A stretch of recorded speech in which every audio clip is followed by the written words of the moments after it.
अस्सलामुअलैकुम दोस्तों, spar facts में खुश आमदीद। दोस्तों, हमारा चांद यकीनी तौर पर इस बात पर गौर करता है कि इसके बारे में गाने लिखे गए। ये बेशुमार फिल्मों और किताबों के उन्वानों में भी इस्तेमाल होता है। एक आम तस्वर तो यही है कि चांद हमें रोशनी देता है। चांद को किसने बनाया है? चांद को अल्लाह ताला ने बनाया है। चांद का काम रात के वक्त निकलना है और लोगों को रोशनी देना है।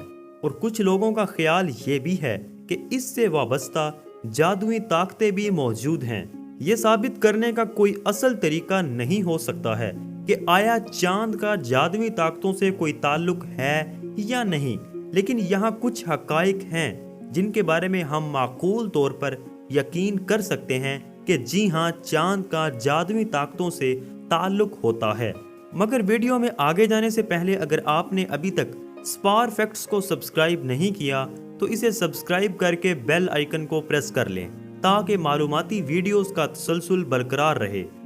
नाज़रीन इकरामी, मजमूई तौर पर 12 इंसान चांद पर चल पड़े हैं। सबसे मशहूर का नाम नील आर्मस्ट्रांग है, जिसने 1969 में इंसानियत के लिए एक बड़ी छलांग लगाई थी और चांद पर गए थे।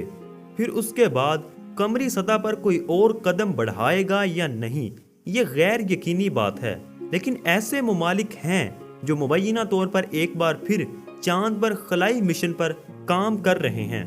बाज़-औक़ात लोग इस बात पर यकीन करते हैं कि चांद पर अपनी खुशी के मुताबिक आप आस-पास तैर सकते हैं या उड़ भी सकते हैं। चांद के पास कशिश शकल की इतनी खींचे नहीं है जो बहुत बड़ी जमीन करती है, लेकिन इसके पास चीजों को अच्छी तरह से रखने के लिए काफी कशिश होती है। इस साइज के फर्क की वजह से चांद पर मौजूद चीजों का वजन जमीन पर इसके वजन में से 1/6 वजन होगा। खला में वहां तैरती बेशतर चीजों की तरह चांद भी बहुत वक्त की पाबंदी करता है। ज्यादातर लोग जानते हैं कि चांद को जमीन के गिर्द चक्कर लगाने में 1 महीना लगता है, लेकिन ये तादाद के साथ थोड़ा सा डील खेल रहा है। जमीन के एक मुकम्मल मदार को मुकम्मल करने में चांद को तकरीबन 27 दिन लगते हैं।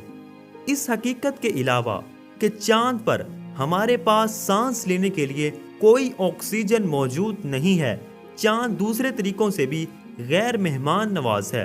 हम जिस आदत के आदी हैं उसके मुकाबले में दर्जा हरारत में तब्दीली बहुत ज्यादा होती है। चांद पर दर्जा हरारत 260 डिग्री फ़ारेनहाइट होता है और 280 डिग्री फ़ारेनहाइट की तरह सर्दी हासिल कर सकता है। एक साइज सब के लिए मुनासिब है। लोग अक्सर ये देखते हैं कि जब चांद पहली मर्तबा आ रहा है तो वो बहुत बड़ा लगता है, लेकिन इसकी वाहद वजह ऑप्टिकल वहम है। चांद हमेशा एक ही साइज में रहता है और ये सिर्फ और सिर्फ हमारी आंखें हम पर चालें खेल रही हैं, जो उफक के करीब होने पर इसे ज्यादा और ज्यादा दिखाती हैं। जी दोस्तों, ये थे चांद के बारे में कुछ दिलचस्प हक़ाइक़। इस बारे में आप सबकी क्या राय है? क्या चांद का जादुई ताकतों से ताल्लुक है या नहीं? इस हवाले से अपनी कीमती राय का इजहार नीचे कमेंट बॉक्स में करें। अगर वीडियो पसंद आई है तो इसे लाइक ज़रूर करें और अपने दोस्तों के साथ शेयर ज़रूर करें। जल्द हाजिर होंगे एक नई वीडियो के साथ।